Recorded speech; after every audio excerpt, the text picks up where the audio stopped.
क्योंकि लोकसभा चुनाव के तुरंत बाद ये चुनाव हो रहा है। 4-4 सीट पर चुनाव हो रहा है बिहार में,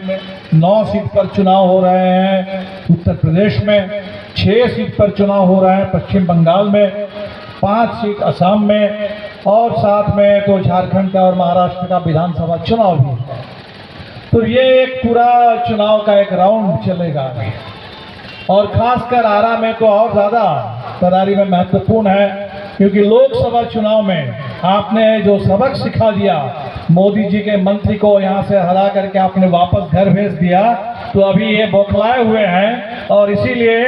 वो बिल्कुल इस चक्कर में है कि किसी तरह तैयारी में हम लोग कुछ भी करके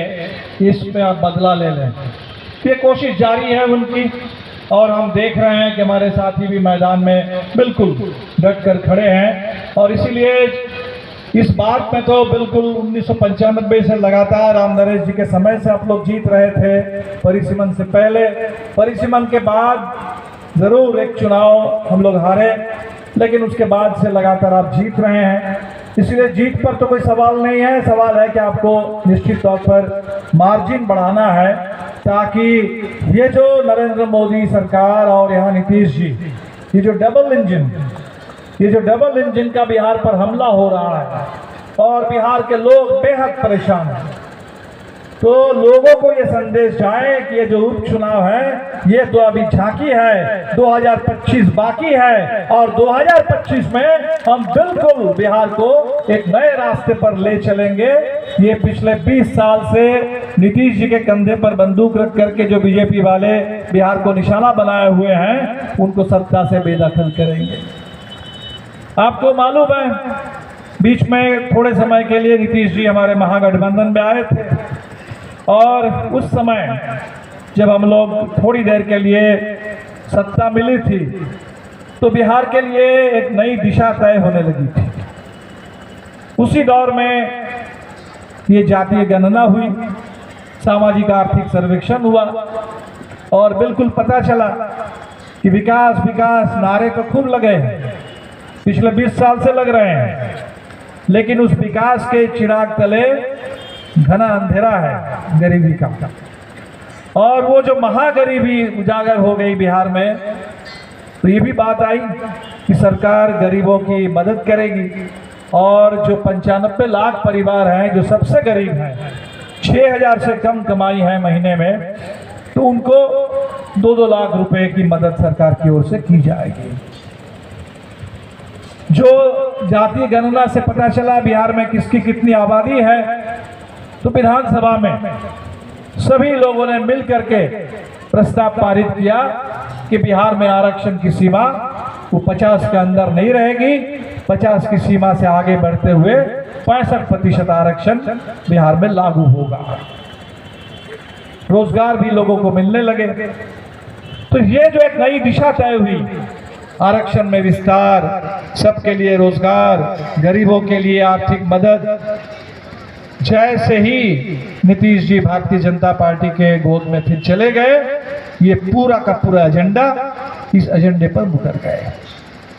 पूरे एजेंडे पर। ये जो 2 लाख रुपए देने की बात थी, अब सोचिए 95 लाख लोगों को,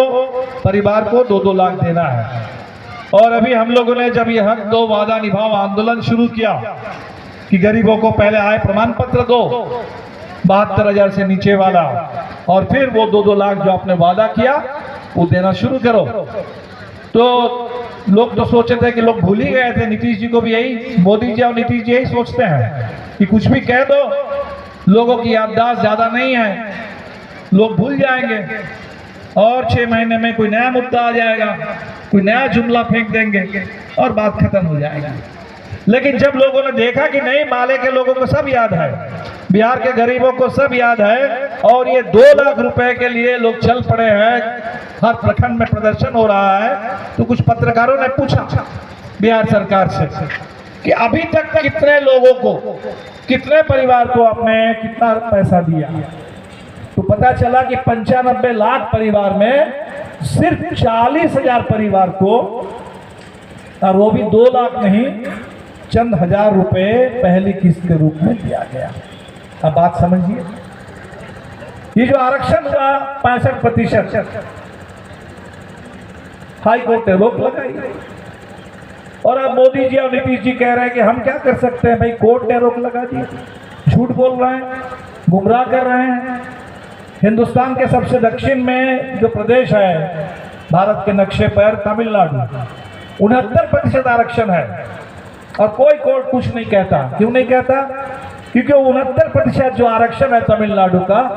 वो बाबा साहब अम्बेडकर के संविधान के 9वीं अनुसूची में उसको डाल दिया गया। तो बात तो सिर्फ इतनी थी, डबल इंजन की सरकार है, सब कहते हैं कि हम आरक्षण के पक्ष में हैं, बढ़ाने के हक में हैं। तो जो विधानसभा में प्रस्ताव पारित हुआ, अभी नीतीश जी के समर्थन से ही तो मोदी जी चल रहे हैं। नीतीश जी अगर चाहते